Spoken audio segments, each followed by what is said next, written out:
Igbo bụ Igbo ama eke n'unu n'ụzọ pụrụ iche. Ọmụwa bụ eze dibịa. Ụfọdụ ji ọtụtụ afọ wee malụ mụnwa. Ụfọdụ na-akpọ mụ hallelujah somebody.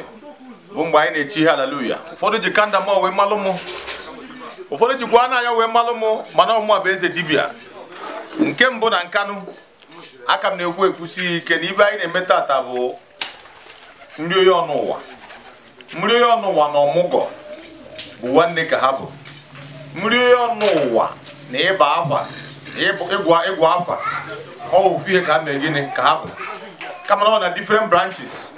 So na adị m happy n'ụbọchị tata na m na-emelụ nwa m nwoke nke ịbụọ nri onye ụwa ya.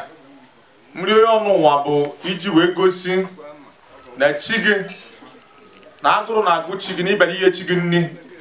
Adịrị mgbe ọbụla mmadụ yeri chi nri ibe na-agara ya ọfụma ọfụma. Na ndị mmadụ na-aga eri n'ezi n'ụzọ n'ụbọchị tata bụ na ha amarụ chi ha wee na-enye chi ha nri.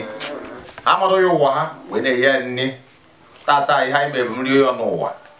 Nri onye ọnụ ụwa bụ iji wee sị God in you need to appreciate n'imere iwe ọ na-emere gị n'obi dị gị ụtọ. Wee na-asị ọtụtụ ndị na-ayagarị n'ime ebe dị iche iche ma ndị na-akwarụ n'ụzọ ndị na-anaghị anata ndị ihe na-efiri ike ọ bụ maka na ha na chi ha eme ogene chi ha dọrọ na mma.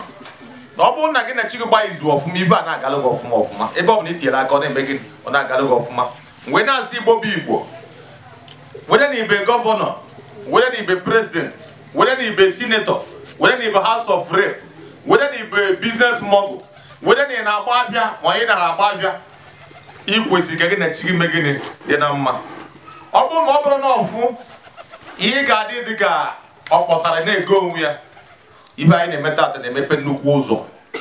Ntụtụ ndị megoli esigo ebe a wee bụrụ nnukwu mmadụ. Ọtụtụ ndị megoli ejigo taa wee gaba n'ilu. Ewe ndị ga-asị gị na ama aba afọ ihe oyiyi na bunu n'ụlọ eme nke ọzọ ịkpa nri iwu ezi mee nri ọnụ ụwa ihe agabara gị ọfụma ọfụma. Anyị ebelivo na naanị avọ ibe so ndị 419 na-eme na avọ ya. Ịbịa ihe chi gị ihe ọ na-eri chi ga-amụrụ anya n'ebe ị nọ. Otu a ka ọla m n'ọnụ.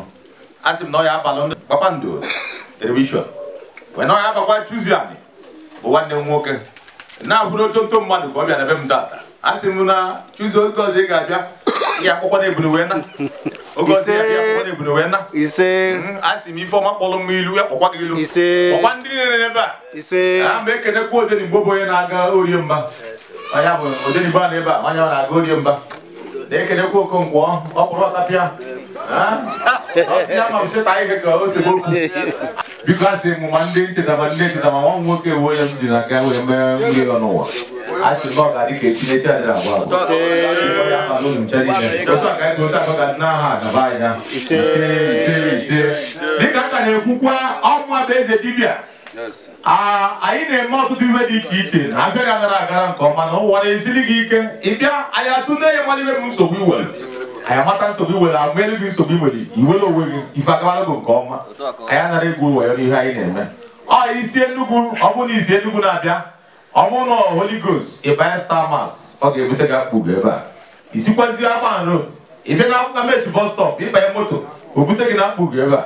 Isikwazie Gariki ise gị na-aga akpụgo o bute gị ọ na Orie Mba bus stop itinye gị isi ka ị na-aga Christ Apostle Church isoro ụzọ ahụ ogologo ihe eweta na be m.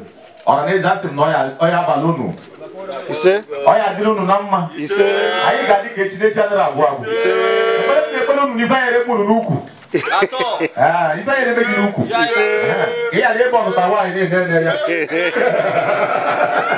Thank you so much. Ladies and gentlemen, I am Balunu. Thank you so much.